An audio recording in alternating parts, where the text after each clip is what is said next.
અમરનાથમાં શા માટે રહે છે કબૂતરની જોડી? વાત એમ છે કે ભગવાન શિવ માતા પાર્વતીને એક ગુપ્ત સ્થળે લઈ ગયા હતા, જેથી તેમને અમર કથા સંભળાવી શકે, જેથી બીજું કોઈ જીવ તેને ન સાંભળી શકે, કારણ કે જે કોઈ આ અમર કથા સાંભળે તે અમર થઈ જાય. જ્યારે ભગવાન શિવ અને માતા પાર્વતીએ આ ગુફામાં પ્રવેશ કર્યો, ત્યારે મહાદેવે પોતાના ડમરૂના નાદથી બધા પશુ પક્ષીઓને ભગાડી દીધા.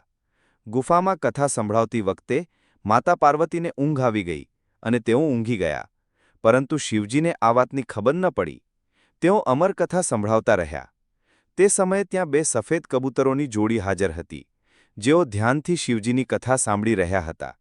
તેઓ વચ્ચે વચ્ચે ગુગુનો અવાજ કરતા હતા, જેનાથી શિવજીને લાગ્યું કે માતા પાર્વતી કથા સાંભળી રહ્યા છે અને હુંકાર ભરી રહ્યા છે.